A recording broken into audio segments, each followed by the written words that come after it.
Hello everyone, very good morning to all of you. आज के इस वीडियो में हम लोग 5 अप्रैल 2022 के इंपॉर्टेंट करंट अफेयर डिस्कस करेंगे। पूरा वीडियो ध्यान से देखिएगा, हर एक क्वेश्चन यूजुअली आपके लिए इंपॉर्टेंट है। पीडीएफ और टेलीग्राम दोनों का लिंक मैंने वीडियो के डिस्क्रिप्शन में दिया हुआ है, तो आप दोनों को वहीं से अवेल कर सकते हो।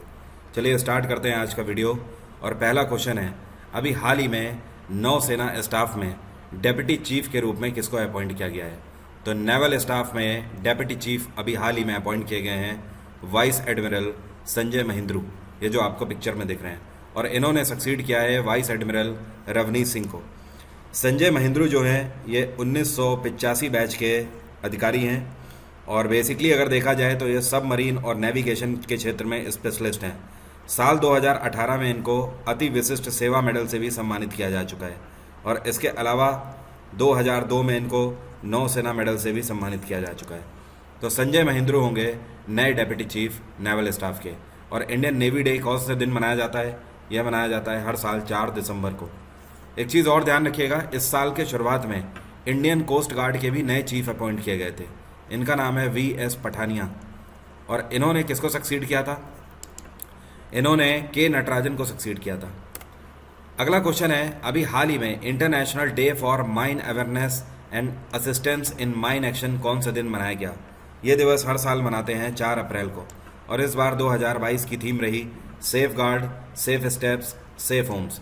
ये दिवस मनाया जाता है अवेयरनेस के लिए कि माइनिंग के दौरान हमें किन किन चीज़ों का प्रिकॉशन रखना चाहिए जिससे कि जान का नुकसान ना होने पाए। अगला क्वेश्चन है, अभी हाल ही में ICC women's cricket world cup 2022 कौन से देश ने जीत लिया है? तो इस बार ऑस्ट्रेलिया ने जीता है ICC women's cricket world cup 2022 का फाइनल में इंग्लैंड को हराया ऑस्ट्रेलिया ने। इंग्लैंड को 71 रन से हराया है फाइनल में।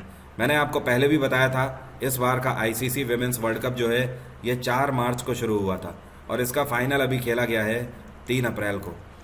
और ये इस बार कहाँ पर खेला गया है? तो न्यूजीलैंड में इसके सारे मैचेस इस बार हुए हैं। यहाँ पर आपसे और भी कई सारे क्वेश्चन पूछे जा सकते हैं, जैसे कि आपको ध्यान रखना है प्लेयर ऑफ द टूर्नामेंट कौन रहा, जिसको आप बोल सकते हो जैसे मैन ऑफ द मैच होता है ना, वैसे मैन ऑफ द सीरीज या प्लेयर ऑफ द टूर्नामेंट कौन रहा? तो इनका नाम है एलिसा हेली। क्या नाम है? Alyssa Healy. ये ऑस्ट्रेलियन खिलाड़ी हैं और इन्होंने फाइनल में 170 रन बनाए हैं। टोटल टूर्नामेंट में अगर देखा जाए तो 509 रन बनाए हैं। ये जो इन्होंने 170 रन अभी हाल ही में फाइनल में बनाए हैं, ये आज तक का सबसे बड़ा रिकॉर्ड हो गया है, चाहे वो मेल क्रिकेट की बात करी जाए चाहे फीमेल क्रिकेट की बात करी जाए। मेंस या विमेंस दोनों फॉर्मेट में आज तक किसी भी खिलाड़ी ने क्रिकेट वर्ल्ड कप के फाइनल में इंडिविजुअल 170 का स्कोर नहीं किया है, जो कि एलिसा हेलने ने किया हुआ है। और ये रही क्रिकेटर ऑफ द टूर्नामेंट यहाँ पर। इसके अलावा leading wicket taker of the tournament रही सोफी एक्लेस्टोन। क्या नाम है? यहाँ पर मैं लिख देता हूँ, सोफी एक्लेस्टोन। और ये इंग्लैंड की खिलाड़ी हैं। इन्होंने 21 विकेट लिए पूरे टूर्नामेंट में। और ऑस्ट्रेलिया 7वीं बार क्रिकेट वर्ल्ड कप जीता है इस बार। अगला क्वेश्चन है, अभी हाल ही में मियामी ओपन टेनिस टाइटल 2022 का किस खिलाड़ी ने जीता है? तो जो आपको पिक्चर में दिख रही हैं ये हैं पोलैंड की खिलाड़ी इगा श्वेतक और इन्होंने हराया नाओमी ओसाका को, जो कि जापानीज़ खिलाड़ी हैं। तो नाओमी ओसाका को हराकर इगा श्वेतक ने ये अपना 17वां टाइटल जीता है। टोटल 17 में से 6 टाइटल इन्होंने सिंगल्स के जीते हैं और टोटल अगर आज तक बात करी जाए सिंगल्स और डबल्स की तो ये इनका 17वां टाइटल है। इनकी उम्र मात्र 20 साल है। और ये जो मियामी ओपन टेनिस टूर्नामेंट है, इसके साथ ही यहाँ पर इसको जीतने के बाद ही इस टाइम पर प्रोफेशनल विमेंस टेनिस प्लेयर में नंबर 1 रैंकिंग हो गई है इनकी वर्ल्ड में। अगला क्वेश्चन है, DMRC जिसको हम लोग बोलते हैं दिल्ली मेट्रो रेल कॉरपोरेशन, इसके मैनेजिंग डायरेक्टर के रूप में किसको अपॉइंट किया गया है? तो जो आपको पिक्चर में दिख रहे हैं ये हैं विकास कुमार। विकास कुमार बने हैं DMRC के नए MD और इन्होंने सक्सीड किया है मांगू कुमार को। DMRC की स्थापना साल 2002 में करी गई थी और जो विकास कुमार हैं ये तीसरे मैनेजिंग डायरेक्टर बने हैं DMRC के। अगले 5 साल के लिए इनको नियुक्त किया गया है। दिल्ली मेट्रो जो है ये भारत की सबसे हाईटेक मेट्रो मानी जाती है। इसके अलावा दिल्ली मेट्रो ही भारत की पहली ऐसी मेट्रो है जो कि वेस्ट को एनर्जी में कन्वर्ट करके चलाई गई थी। दिल्ली मेट्रो की अभी पिछले ही साल एक नई लाइन चलाई गई है, इसको ग्रे लाइन के नाम से जाना जाता है। ये जो ग्रे लाइन है ये नजफगढ़ से लेकर द्वारका सेक्टर तक कनेक्ट कर रही है, द्वारका सेक्टर 21 तक कनेक्ट कर रही है। अगला क्वेश्चन है, फिकी के द्वारा 2023 के लिए भारत की जीडीपी ग्रोथ कितनी प्रिडिक्ट करी गई है। फिकी का फुल फॉर्म है federation of Indian chambers of commerce and industry. तो फिकी ने 2023 के लिए भारत की जीडीपी 7.4% प्रिडिक्ट करी है। इसकी स्थापना 1927 में करी गई थी। फिकी का हेडक्वार्टर है नई दिल्ली और इस टाइम पे इसके चेयरपर्सन है हर्षवर्धन नेओतिया। क्या नाम है? हर्षवर्धन नेओतिया। अगला क्वेश्चन है, यह कौन सा देश है जिसके साथ अभी हाल ही में भारत सरकार ने economic cooperation and trade agreement sign किए हैं। भारत सरकार ने ऑस्ट्रेलिया के साथ economic cooperation and trade agreement pact अभी हाल ही में साइन किए हैं। किसके साथ? ऑस्ट्रेलिया के साथ। अब देखिए, ये जो पैक्ट्स हैं ये वर्चुअली अभी हाल ही में दोनों देशों के बीच में साइन हुए हैं और इसका मेन मोटो ये है कि दोनों देशों को आपस में पर्यटन को बढ़ावा देना है और साथ में ट्रेड को बढ़ावा देना है। अगर आप टूरिज़्म को बढ़ावा देंगे, ट्रेडिंग को, कॉमर्स को बढ़ावा देंगे तो जाहिर सी बात है हमारे बीच में व्यापार बढ़ेगा। और इसका मेन उद्देश्य यह है कि इस टाइम पर भारत और ऑस्ट्रेलिया के बीच में 27 बिलियन डॉलर की ट्रेडिंग लगभग हो जाती है एक साल में। इसको बढ़ाकर अगले कुछ सालों में लगभग डबल करना है, मतलब 50 बिलियन डॉलर तक इसको ले जाना है। ये इसका मेन मोटो है। और इसमें भारत की तरफ से टूरिज़्म मिनिस्टर, या आप बोल सकते हो tourism and commerce and industry minister Piyush Goyal ने हिस्सा लिया है। और ऑस्ट्रेलिया की तरफ से ऑस्ट्रेलिया के trade and tourism minister Dan थाहा हैं। कौन है? इनका नाम है डैन ताहा। इन्होंने हिस्सा लिया। बाकी अगर वर्चुअली इस पैक्ट में देखा जाए तो प्राइम मिनिस्टर नरेंद्र मोदी और ऑस्ट्रेलिया के प्रधानमंत्री स्कॉट मॉरिसन दोनों मौजूद रहे। मालदीव्स में इस टाइम पे सरकार है इब्राहिम मोहम्मद सोली की। श्रीलंका में महिंदा राजपक्षा की सरकार है और न्यूजीलैंड में जैसिडा आर्डन की सरकार है। न्यूजीलैंड की कैपिटल वेलिंगटन, श्रीलंका की कैपिटल जयवर्धनेकोट्टे और कोलंबो, ऑस्ट्रेलिया की कैपिटल कैनबरा और मालदीव्स की कैपिटल माले। अगला क्वेश्चन है, India boat and marine show का अभी हाल ही में उद्घाटन किया गया कौन से शहर में? तो इस बार का India boat and marine show जिसका आयोजन किया गया केरल के अंदर कोची में, और ये इस बार इसका चौथा संस्करण आयोजित किया गया है। इसका आयोजन हर साल किया जाता है और इस बार इसको ऑर्गेनाइज किया गया क्रूज़ एक्सपो के द्वारा। किसके द्वारा? Cruise expo. ये एक तरीके की प्रदर्शनी है जिसमें सिर्फ भारत की ही नहीं, आसपास के सभी देशों की कई सारी मरीन बोट्स हिस्सा लेती हैं। और यहाँ पर इस प्रदर्शनी में बेसिकली जो मरीन बोट्स बनाने वाली कंपनीज़ हैं, जो ब्रांड्स हैं, वो यहाँ पर अपनी एग्जीबिशन लगाते हैं और आपस में ट्रेड पैक्ट्स भी साइन होते हैं इन कंपनीज़ के बीच में। इसमें भारत की तरफ से 45 एग्जीबिटर्स ने हिस्सा लिया और 2 इंटरनेशनल एग्जीबिटर्स ने हिस्सा लिया है। अगला क्वेश्चन है, अभी हाल ही में एक वेबसाइट लॉन्च करी गई है जिसका नाम है टेम्पल 360। तो इस वेबसाइट को किसके द्वारा लॉन्च किया गया है? तो इसको मीनाक्षी लेखी के द्वारा लॉन्च किया गया है। इस वेबसाइट को किसके द्वारा? मीनाक्षी लेखी के द्वारा। इसका उद्घाटन नई दिल्ली के अंदर Indira Gandhi national centre of arts के अंदर किया गया। मीनाक्षी लेखी इस टाइम पे मिनिस्टर ऑफ स्टेट हैं कल्चर एंड एक्सटर्नल अफेयर्स की। अब देखिए, ये जो टेम्पल 360 है इसको किस उद्देश्य से लॉन्च किया गया है? इसमें आप घर बैठे पूरे 12 ज्योतिर्लिंग के दर्शन कर सकते हो। हर ज्योतिर्लिंग के आप दर्शन भी कर सकते हो, ई आरती भी आप अटेंड कर सकते हो, मतलब घर बैठे आप आरतीज अटेंड कर सकते हो। प्रसाद वितरण भी आप देख सकते हो घर बैठे। भी टेम्पल की सर्विसेज हैं उन सभी को आप घर बैठे अवेल कर सकते हो। अल्टीमेटली 12 ज्योतिर्लिंग के आपको डायरेक्ट लाइव यहाँ पर दर्शन होंगे हर दिन के हिसाब से। अगला क्वेश्चन है, ये कौन सी जगह है जहाँ पर अभी हाल ही में भारतीय वायुसेना के द्वारा एक कनक्लेव आयोजित करी गई चेतक हेलीकॉप्टर्स के 60 साल पूरे हो जाने के पर्पस पे? तो चेतक हेलीकॉप्टर इसको बनाया गया है हिंदुस्तान एरोनॉटिक्स लिमिटेड के द्वारा। और चेतक हेलीकॉप्टर्स ने भारतीय वायुसेना में अभी हाल ही में 60 साल अपने पूरे किए हैं। इस उपलक्ष्य में एक नया कनक्लेव आयोजित किया गया इंडियन एयरफोर्स के द्वारा हकीमपेट एयरफोर्स स्टेशन में। इसका उद्घाटन डिफेंस मिनिस्टर राजनाथ सिंह के द्वारा किया गया। और यहाँ पर चेतक हेलीकॉप्टर के साथ साथ इनके ऊपर एक कॉफ़ी टेबल्ड बुक भी लॉन्च करी गई है और साथ में कोमेमोरेटिव मूवी भी लॉन्च करी गई है, मतलब एक वीडियो क्लिप लॉन्च करी गई है जिसमें चेतक हेलीकॉप्टर के शानदार 60 साल पूरे दिखाए गए हैं सर्विस के। हिंदुस्तान एरोनॉटिक्स लिमिटेड ने चेतक हेलीकॉप्टर 1962 में पहली बार बना के इंडियन एयरफोर्स को दिया था। उसके बाद 1971 और 1999 का कारगिल का युद्ध, दोनों में चेतक हेलीकॉप्टर्स ने हिस्सा लिया था। हिंदुस्तान एरोनॉटिक्स की स्थापना 1940 में करी गई थी। इसका हेडक्वार्टर है बेंगलोर और इसके चेयरपर्सन है आर माधवन। आप सभी लोग ध्यान रखिए, 1 अप्रैल से 10 अप्रैल तक मैं आपके लिए MCQ रिवीजन सीरीज़ चला रहा हूँ। हर दिन क्लासेस हो रही हैं। अगर अभी तक आपकी ये 3 क्लास छूट भी गई हैं तो कोई दिक्कत नहीं है। आज है 5 अप्रैल, आज शाम को 5 बजे मैं आपको साइंस के A to Z MCQ revise कराने वाला हूँ। तो इस क्लास का लिंक वीडियो के डिस्क्रिप्शन में है, जाइए तुरंत उसके लिए रजिस्टर कर लीजिए और क्लास आपकी खुलेगी वरुण 777 कोड जब आप डालोगे। ये कोड डाल दीजिएगा, आपकी क्लास खुल जाएगी। तो आज शाम को 5 बजे इस क्लास को लेना मत भूलिएगा।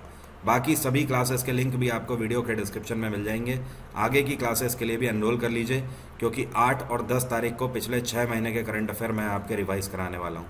इसके अलावा 9 तारीख को पॉलिटी के एडवांस MCQ कराऊंगा, कल इतिहास के MCQ एडवांस कराऊंगा। तो काफ़ी इंपॉर्टेंट क्लासेस हैं आने वाले CGL एग्ज़ाम के लिए, एक भी क्लास आपकी मिस नहीं होनी चाहिए। अभी हाल ही में CMIE की रिपोर्ट के हिसाब से मार्च 2022 में भारत में अनएम्प्लॉयमेंट रेट कितना रहा? तो CMIE, जिसको बोलते हैं centre for monitoring Indian economy private limited, इस एजेंसी के द्वारा मार्च 2022 में भारत में बेरोजगारी दर जो है ये इस टाइम पर कोट करी गई है 7.6%। हालांकि देखा जाए तो इनकी रिपोर्ट के हिसाब से जो बेरोजगारी दर है ये भारत में घटी है। इन्होंने फरवरी में 8.1% कोट करी थी। एक महीने में इनकी इस रिपोर्ट का दावा है कि 7.6% बेरोजगारी दर हो गई है। हालांकि प्रैक्टिकली ये सोच पाना काफ़ी मुश्किल है कि मात्र एक महीने में 0.6% कैसे घट गई, बट हाँ, रिपोर्ट ये बोल रही है कि अभी ये घट गई है। बाय द वे, यहाँ पर दूसरे क्वेश्चंस पर भी आपको ध्यान देना है। CMIE की इस रिपोर्ट के आधार पर सबसे ज़्यादा बेरोजगारी दर कौन से राज्य में है? तो हरियाणा में सबसे ज़्यादा बेरोजगारी दर है, या फिर आप आसान भाषा में बोल सकते हो कि हरियाणा में सबसे ज़्यादा लोग बेरोजगार हैं। यहाँ पर 26.7% है। सेकंड नंबर पे राजस्थान है, 25% लोग बेरोजगार हैं यहाँ पे। जम्मू कश्मीर थर्ड नंबर पे है जहाँ पर 25% है। बिहार चौथे नंबर पे है जहाँ पर करीब 14.5% है। और 5वें नंबर पे त्रिपुरा है जहाँ पर करीब 14% है। फिर छठे नंबर पे वेस्ट बंगाल है। टॉप 5 आप यहाँ पर ध्यान नहीं रख सकते, तो टॉप 3 तो ज़रूर ध्यान रखिए। इसके अलावा कहाँ पर सबसे कम बेरोजगारी है? तो कर्नाटक और गुजरात सबसे कम बेरोजगारी के पायदान पर रहे 1.8% के साथ। अगला क्वेश्चन है, राष्ट्रपति रामनाथ कोविंद अभी हाल ही में 3 दिवसीय यात्रा पर कौन से देश में थे? तो प्रेसिडेंट रामनाथ कोविंद अभी 3 दिवसीय यात्रा करके आए हैं तुर्कमेनिस्तान की। और यहाँ पर प्रेसिडेंट रामनाथ कोविंद ने 4 एग्रीमेंट साइन किए हैं। ये जो 4 एग्रीमेंट हैं, पहला तो फाइनेंशियल मॉनिटरिंग सर्विसेज के लिए लॉन्च किया गया है, मतलब एक तरीके से आप बोल सकते हो बैंकिंग के क्षेत्र में। दूसरा जो लॉन्च किया गया है यह आपका डिज़ास्टर मैनेजमेंट के लिए लॉन्च किया गया है। तीसरा पैक्ट आर्ट एंड कल्चर के लिए लॉन्च किया गया है। और चौथा पैक्ट यूथ मैटर्स के लिए लॉन्च किया गया है। तो ये 4 पैक्ट इन्होंने साइन किए हैं तुर्कमेनिस्तान में। आपको याद होगा करीब 10 दिन पहले मैंने आपको करंट अफेयर में एक क्वेश्चन कराया था कि तुर्कमेनिस्तान के नए राष्ट्रपति कौन बने हैं। तो जो आपको पिक्चर में दिख रहे हैं ये हैं यहाँ के नेक्स्ट नए राष्ट्रपति। इनका नाम है सरदार बरमी मोहम्मदेव। क्या नाम है? यहाँ पर मैं लिख देता हूँ, सरदार बरमी मोहम्मदेव। और इन्होंने अपने पिता गुरबांगली बरमी मोहम्मदेव को सक्सीड किया है अभी हाल ही में 10 दिन पहले। तो तुर्कमेनिस्तान के नए राष्ट्रपति हैं सरदार बरमी मोहम्मदेव। और तुर्कमेनिस्तान की कैपिटल क्या है? इसको बोलते हैं अज़गाबत। अजरबैजान की कैपिटल है बाकू। UAE की कैपिटल है अबू धाबी एंड जॉर्डन की कैपिटल है अमान। अगला क्वेश्चन है, अभी हाल ही में एक किताब लॉन्च करी गई है, आप बोल सकते हो नॉवेल है, जिसका नाम है क्वीन ऑफ फायर। तो ये जो क्वीन ऑफ फायर किताब है इसकी लेखिका कौन है? तो जो आपको पिक्चर में दिख रही हैं ये हैं देविका रंगाचारी। इन्हीं के द्वारा ये किताब लिखी गई है। ये बेसिकली एक इतिहासकार भी हैं और चिल्ड्रंस के लिए भी किताबें लिखती हैं। तो इसके अलावा इन्होंने और भी ऐसी किताबें लिखी हुई हैं जैसे queen of ice, queen of earth, ये सभी इनके किताब के टाइटल हैं। ये जो क्वीन ऑफ फायर नाम की किताब इन्होंने लिखी है जो अभी हाल ही में लॉन्च हुई है, ये किताब इन्होंने झांसी की रानी लक्ष्मीबाई के ऊपर लिखी हुई किताब है। जो आपको पिक्चर में दिख रहे हैं इनका नाम है रिचर्ड हावर्ड। इनका अभी हाल ही में निधन हो गया। ये क्या थे? एक्टर थे, सिंगर थे, पोएट थे या क्रिकेटर थे? रिचर्ड हावर्ड ये बेसिकली एक पोएट थे और ये बिलोंग करते थे कहाँ से? अमेरिका से बिलोंग करते थे, अमेरिकी पोइट थे। अभी 92 की एज में इनका निधन हो गया। इनको इनकी पोइट्रीज़ के लिए पुलित्ज़र प्राइज़ से सम्मानित किया जा चुका है 1990 में। अभी हाल ही में Hurun richest self made women's in the world की लिस्ट में कौन सी ये भारतीय महिला हैं जिनको टॉप 10 में शामिल किया गया है? तो ये जो आपको पिक्चर में दिख रही हैं, ये हैं नायका की सीईओ, जिसका नाम है फाल्गुनी नायर। क्या नाम है? फाल्गुनी नायर। और इनकी ऑर्गेनाइजेशन है नायका। तो नायका की ये सीईओ हैं। अब देखिए, Hurun richest self made women's की लिस्ट में टोटल 124 महिलाओं को शामिल किया गया है। और 124 महिलाओं में से 78 तो चाइना की हैं सिर्फ, और 25 अमरीकी महिलाएं हैं, 5 ब्रिटिश महिलाएं हैं और 3 भारतीय महिलाएं हैं। तो ये 3 भारतीय महिलाएं, बाकी की 2 कौन सी हैं? एक तो फाल्गुनी नायर हैं जिनको 10वीं रैंक मिली है। इसके बाद दूसरी हैं राधा वेम्बू। क्या नाम है? ये जो आपको यहाँ पर नाम लिखा दिख रहा है, राधा वेम्बू। राधा वेम्बू को 25वीं रैंक यहाँ पर हासिल हुई है और ये जोहो की फाउंडर है। और इसके बाद है किरण मजूमदार, ये बायोकॉन की फाउंडर हैं। ये बेंगलोर बेस्ड कंपनी है, इनको 26वीं रैंक इसमें मिली है। तो जो आपको पिक्चर में दिख रही हैं, ये हैं फाल्गुनी नायर, ये टॉप 10 में रही। तो अल्टीमेटली इस लिस्ट में हुरून के द्वारा ऐसी महिलाओं की सूची रखी गई है जो कि सेल्फ मेड है, जिन्होंने खुद का अपना एक मुकाम सेट किया है। तो टोटल 124 महिलाएं, सबसे ज़्यादा चाइना की।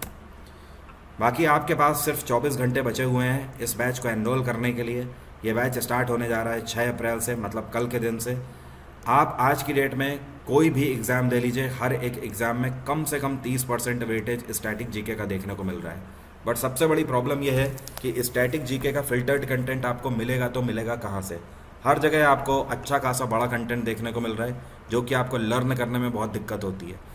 इस बैच में मैं सिर्फ और सिर्फ आपको क्रीम कंटेंट दूंगा। इसके बाद आप कोई भी एग्ज़ाम दे लेना, हर एग्ज़ाम में आपको स्टैटिक जीके से निजात मिल जाएगा। 6 अप्रैल से ये बैच स्टार्ट हो रहा है। अनअकैडमी प्लस में आप इसको अवेल कर सकते हो। वरुण 777 आप कोड लगाओगे, इस कोड की मदद से अप्रैल के बेस्ट ऑफर और एक्स्ट्रा 10% का डिस्काउंट आपको मिलेगा। और ये जो एक्स्ट्रा 5% है, ये आप अपने क्रेडिट से यूज़ करके ले सकते हो। हिंदी और इंग्लिश की अलग अलग PDF भी आपको इस बैच में मिलेंगी। तो आज की बात यहीं तक रहेगी। Bye bye, take care, have a nice day. आपका दिन मंगलमय हो।